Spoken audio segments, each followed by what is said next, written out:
नमस्कार दोस्तों, एक बार फिर आप सभी का हमारे चैनल पर स्वागत है। आज की वीडियो के अंदर हम बात करेंगे दोस्तों, जो आंगनवाड़ी कार्यकर्ता और जो सहायिकाओं की जो आपकी वैकेंसी है उनके लिए जो आवेदन पत्र मांगे गए हैं उन पे आज हम उस फोरम पे बात करेंगे कि जो आपका आवेदन पत्र है वो आपको कैसे भरना है। तो उससे पहले यदि आपने हमारे चैनल को भी सब्सक्राइब नहीं किया तो दोस्तों चैनल को सब्सक्राइब, लाइक और शेयर ज़रूर कर लेना। हमारे चैनल पे आपको जो भी ऑनलाइन है ऑफलाइन फॉर्म है उनकी यहाँ पे आपको तुरंत अपडेट दी जाती है, तो आप हमारे चैनल से ज़रूर जुड़ जाना।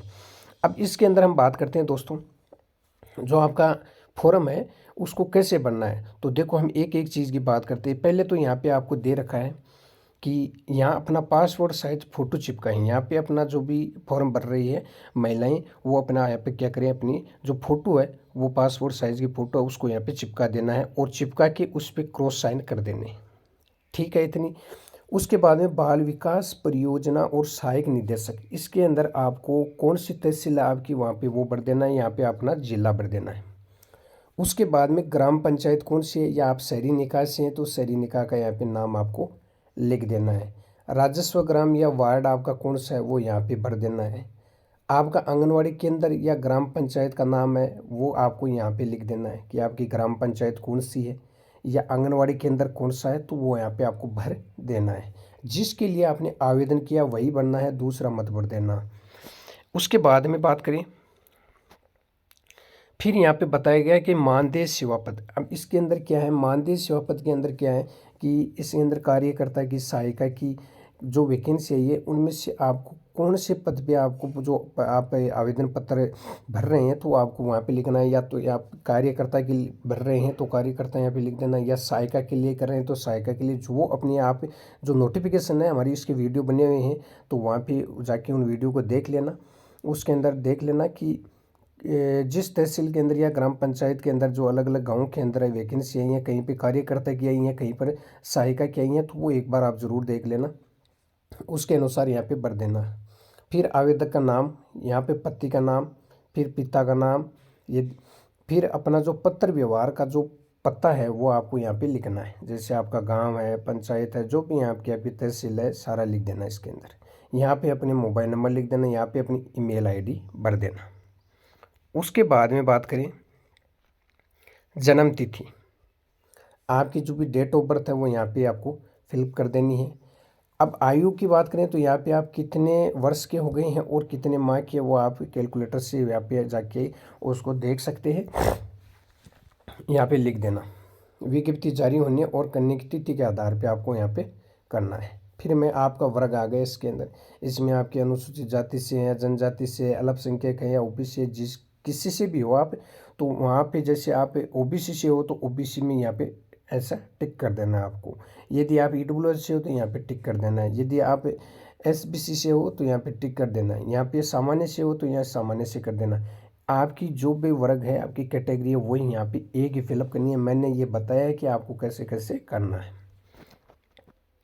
उसके बाद में यहाँ पे नीचे और देखिए जो दिव्यांग है, दिव्यांगजन है, उनके लिए भी यहाँ पे दे रखा है, तो यहाँ पे आप टिक कर सकते हो। यदि कोई है तो कर सकता है, अन्यथा आप इनको खाली छोड़ देना सबको। यहाँ पे दे रखा है कि जो लागू हो वही टिक करें, सक्षम स्तर से जारी किया गया प्रमाण पत्र संलग्न करें। फिर बात करते हैं दोस्तों इसके अंदर हम वैवाहिक स्थिति, यदि विवाहित है तो विवाहित, विधवा है तो विधवा, परित्यक्ता है तो परित्यक्ता, तलाकशुदा है तो तलाकशुदा।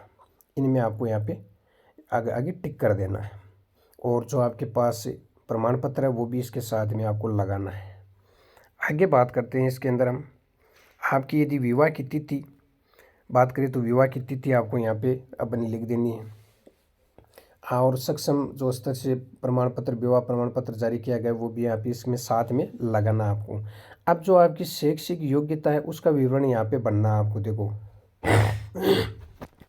मैंने आपको बताया था पिछली वीडियो में भी, ये इसके अंदर क्या है, आपकी 12वीं जो कक्षा है वो उत्तीर्ण माना गया है। इसमें 12वीं कक्षा आपके पास होनी चाहिए, वो इस फॉर्म को भर सकता है। तो आपको यहाँ पे जो 8वीं कक्षा है इसका कौन से वर्ष में की वो, और विद्यालय या बोर्ड विश्वविद्यालय का नाम यहाँ पे लिख देना। विशेष विवरण आप खाली छोड़ देना, कोई इसमें नहीं है। सेकेंडरी है तो यहाँ पे अपना वर्ष लिख देना और जो आपका बोर्ड है उसका नाम लिख देना। हाई सेकेंडरी है उसका वर्ष यहाँ पे लिखना है और विद्यालय विश्वविद्यालय का नाम यहाँ पे आपको फिलिप कर देना है। फिर आपके पास यदि 12वीं के बाद में भी आपके पास यदि नर्सरी टीचर ट्रेनिंग जो बोलते हैं एनटीटी, यदि डीपीएससी या स्नातक या स्नातकोत्तर या विज्ञान या जीव विज्ञान या पोषण विज्ञान में स्नातक या स्नातकोत्तर कंप्यूटर कोर्स है, यदि आपके पास RSCIT PGDCA वो बढ़ सकता है, एनएम जेएनएम आयुर्वेद नर्सिंग वाला भी बढ़ सकता है। और यदि अन्य भी आपके पास कुछ और है तो वो भी आप यहाँ पे फ्लिप कर सकते हो, क्योंकि इनके आपको क्या मिलेंगे, नंबर मिलेंगे और नंबरों के आधार पे आपकी क्या होगी, मेरिट बनेगी और मेरिट के आधार पे आपका चयन किया जाएगा। तो जो भी आपके पास है वो आप इसमें सारे लगा सकते हैं, उनके आपके नंबर बांटे गए हैं, वो नोटिफिकेशन में आपको मिल जाएगा, वहाँ पे देख लेना। आप उस नोटिफिकेशन में बताया गया है कि कॉलेज के कितने मिलेंगे, कंप्यूटर जो कोर्स RSCIT कर रहे हो उसके कितने नंबर मिलेंगे, एनएम जेएनएम की जो आप कर रखी है उसके भी अलग अलग सारे के जो भी आपने कर रखा है वो यहाँ पे आपको भर देना है। उसके बाद में बात करें तो यहाँ पे एक 13 नंबर पॉइंट पे एक बात आती है कि यदि आपके पास यदि कोई कार्य अनुभव प्रमाण पत्र है, यदि आपने पहले आंगनवाड़ी कार्यकर्ता है, मिनी आंगनवाड़ी कार्यकर्ता, सहायिका, आशा सहयोगिनी या शिशु पालन गृह या साथीन के रूप में यदि आपने कार्य किया है तो उसका आपके पास यदि कार्य अनुभव का जो प्रमाण पत्र है वो आप यहाँ पे साथ में कर सकते हैं अटैच, क्योंकि इसी के भी क्या मिलेंगे, आपको क्या मिलेंगे, नंबर मिलेंगे। जो आपका अनुभव प्रमाण पत्र है यदि आपने पहले किया है किसी ने तो उसके भी क्या मिलेंगे, यहाँ पे आपको नंबर मिलेंगे। फिर अन्य योग्यता का विवरण यहाँ पे भर सकते हो आप यदि है तो। फिर इसमें दे रखा है आप यदि BPL केंद्र सरकार की सूची में सम्मिलित है तो यहाँ पे आपको टिक करना है, या अंत्योदय योजना से जुड़े हैं तो यहाँ पे आपको टिक करना है। आवेदन पत्र जो प्रस्तुत करने की तिथि आप जब जमा कराओ उस डेट को आपको यहाँ पे डालना है कि आज मान लो आज की डेट डाल रहे हो तो आज की डेट, आज जमा करा रहे हो तो आज की डेट डाल दो इसके अंदर। तो ये आवेदन पत्र प्रस्तुत करने की तिथि हो गई। फिर यहाँ पे क्या दे रखा है कि संलग्न दस्तावेज, सभी दस्तावेजों को 100 प्रमाणित प्रति संलग्न करें। अपने अपने जो प्रमाण पत्र है आपके पास दस्तावेज तो उन पे क्या कर देना है, अपने जो साइन है वो कर देना है। फिर इसमें दिया गया कि दस्तावेजों पर टिक करें या अन्य को काट दें। अब यदि आपने 12वीं की वो आपने लगाई है तो यहाँ पे आपको हाँ लिख देना है या टिक कर देना है ऐसे, और प्रश्न संख्या कौन सी प्रश्न संख्या पर लगाई है तो वो प्रश्न संख्या यहाँ पे लिख देना है। फिर आपके पास यदि नर्सरी टीचर ट्रेनिंग एनटीटी योग्यता संबंधी जो भी आपके प्रमाण पत्र हैं वो यहाँ पे यदि आपने लगाया है तो हाँ कर देना, नहीं ना कर देना। और प्रश्न संख्या आपको नहीं लगाया तो प्रश्न संख्या किसकी होगी, तो प्रश्न संख्या भी नहीं होगी यहाँ पे।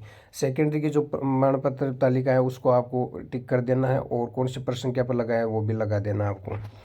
फिर बात करते हैं इसमें स्थानीय निवासी होने के प्रमाण पत्र लगाने दोस्तों, क्योंकि आपको जिस भी आंगनवाड़ी केंद्र का आप आवेदन कर रहे हो तो वो आपके आप स्थानीय निवासी होना अनिवार्य है। दूसरी जगह की होगी तो आप यहाँ पे नहीं, आपका फॉर्म रद्द कर दिया जाएगा, आपका फॉर्म लिया ही नहीं जाएगा।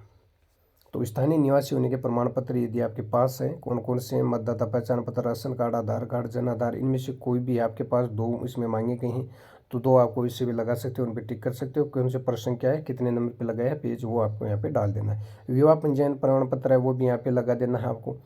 और अनुसूचित जाति जनजाति पिछड़ा वर्ग का जो प्रमाण पत्र है वो लगा देना है, यहाँ पे टिक कर देना है आपको।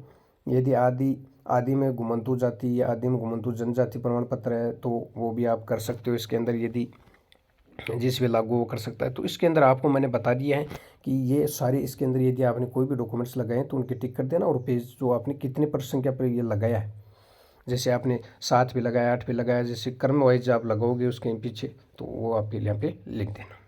फिर यहाँ पे अपनी दिनांक लिख देना और जो फॉर्म है जिसने भरा यहाँ पे हस्ताक्षर हो जाएंगे, यहाँ पे दिनांक भर देंगे। फिर आपको यहाँ पे घोषणा के लिए कह रहा है तो घोषणा में आप अपना यहाँ पे लिख देना, जो भी फॉर्म भर रहा है उसकी नाम आ जाएगा यहाँ पे कि मैं घोषणा करती हूँ कि मेरे द्वारा जो भी जानकारी सूचनाएं दी गई पूर्ण सत्य है, कोई भी सूचना छिपाई नहीं गई है। तो और ये आवेदित पद पूर्णतः मानदेय आधारित है, अस्थायी है, स्वैच्छिक सेवा भावना से कार्य करने का पद है। आगे बात करें, ये कोई आपके यदि किसी पे लागू हो तो कर देना, नहीं पड़े रहना, कोई दिक्कत नहीं इसमें। हस्ताक्षर और आय दिनांक वो आप ज़रूर लिख देना। यह आ गई आवेदन पत्र प्राप्ति की रसीद, कार्यालय उपयोगित। यहाँ रसीद से जो है, रसीद यहाँ से आपको जो रसीद है ये फाड़ के आपको दी जाएगी। इसके अंदर यहाँ पे नाम आएगा, निवासी, आंगनवाड़ी कौन से केंद्र के लिए, कौन से पद पे, जो सारे इसके अंदर आपको आएंगे। और यहाँ पे वो टिक लगाएंगे कि कौन कौन से आपने जो डॉक्यूमेंट्स है वो संलग्न इसके साथ में आपने अटैच किया है, तो वो आपको यहाँ पे भर के वो आपको दे देंगे। और यहाँ पे जो हस्ताक्षर जमा कराने वाला है, या तो आप खुद कराओगे या कोई अन्य करवाएगा, तो जमा करवाने वाला है उसके हस्ताक्षर, और हस्ताक्षर प्राप्त करता जो वहाँ पे जो आपका CDP ऑफिस है वहाँ पे बैठता है, तो वो वहाँ पे अपना हस्ताक्षर करके आपको दे देगा। और इसके लिए जो मैंने शर्तें थी वो पहले मैंने बता दी हैं कि स्थानीय निवासी होना चाहिए जिस आंगनवाड़ी केंद्र के लिए आपका चयन हो रहा है, और स्थानीय निवासी होने के साथ में आपको जो भी आपके जो वहाँ के डॉक्यूमेंट्स है वो होने चाहिए। तो वो मैंने सारी बातें आपको बता दी हैं। और यदि कोई भी और कोई बात भी यदि आपको यहाँ पे पूछनी है तो कमेंट बॉक्स में आप हमारे पे मैसेज कर सकते हैं, तो हम आपको कमेंट बॉक्स में आपको उसका रिप्लाई ज़रूर देंगे। और ऐसे ही वीडियो यदि आपको प्राप्त करने हैं तो दोस्तों चैनल को सब्सक्राइब, लाइक और शेयर ज़रूर करना। और पीछे जो मैंने वीडियो बनाई हैं उनमें आप जाके देख सकते हैं कौन कौन से ज़िले के अंदर कहाँ कहाँ पे आपकी आंगनवाड़ी केंद्रों की जो वैकेंसी आई हुई है, तो वो आप आसानी से जाके वहाँ पे देख सकते हैं। हमारे इसके अंदर चैनल पे डाले गए हैं वीडियो, तो वहाँ पे जाके देख सकते हैं। तो मिलते हैं नेक्स्ट वीडियो में, तब तक के लिए दोस्तों आप सभी को धन्यवाद।